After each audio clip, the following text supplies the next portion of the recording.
Count it all joy, my brethren, when you fall into various trials.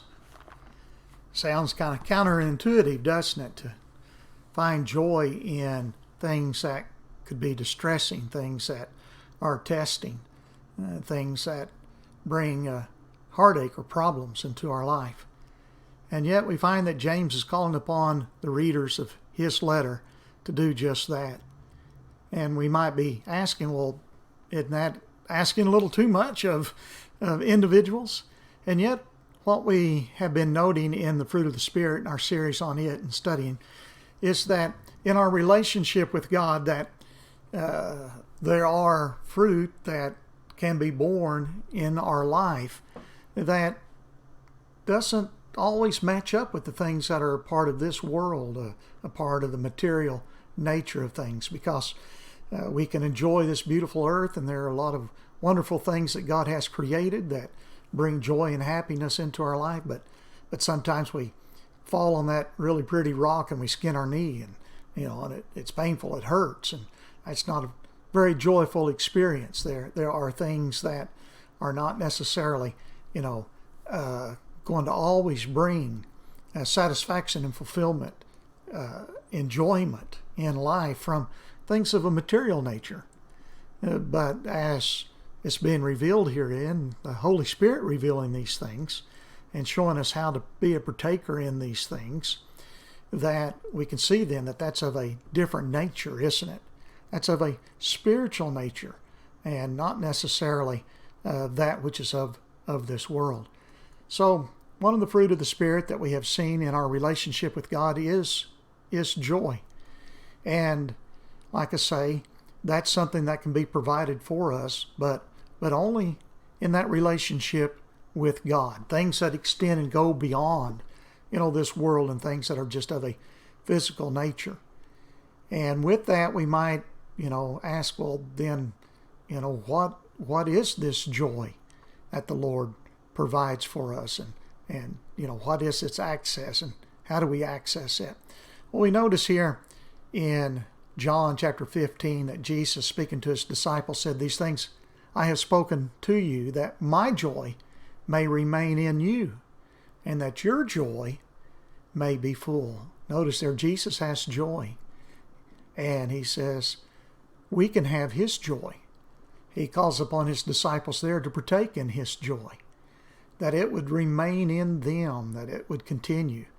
And in doing that, the joy that they have would be made full.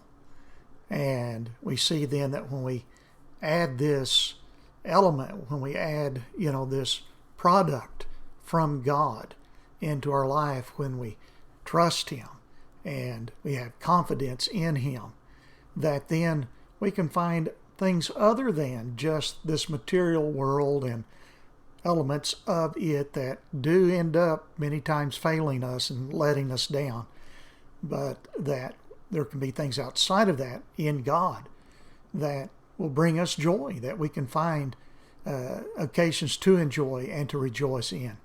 In fact, we continue here as we go to the 5th chapter of Romans. Beginning at verse 2, he says, "Through whom also we have access by faith into this grace, into this favor in which we stand." And we were just talking about that, having this confidence, this trust in the Lord. But he goes on and he says, with that, we can rejoice in hope of the glory of God. In God's glory, in the things that are of God, we can rejoice in those. And then he continues on with things that, once again, do not sound congruent, do not just quite meet up, most certainly with things of this world, and thinking only of the elements of the world and things that are, temporal. He goes beyond that which is temporal, and he goes beyond the elements of this world. He says it is the glory of God, and we rejoice in that. So we notice as we continue to read then, he says, and not only that, but we also glory in tribulations, which are like the trials that James was speaking of, knowing that tribulation produces perseverance, and perseverance character, and character hope. Now hope does not disappoint, because the love of God hath been shed out, or been poured out in our hearts by the Holy Spirit who was given to us.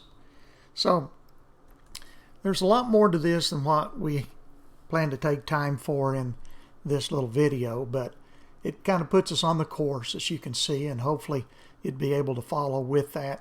And the idea then, how that as we trust in God and we see the things that God promises, and we have confidence that He will deliver on His promises, and that there is glory that is His, that He is going to share with us, that He allows us to partake in. He has joy, as Jesus said, that He wants us to have. He wants us to have His joy so that our joy can be made full, and we won't be disappointed, He says, because the love of God has been poured out into our hearts by the Holy Spirit. It was given to us. Well, something to rejoice and to enjoy in, isn't it? This product of the Spirit of God.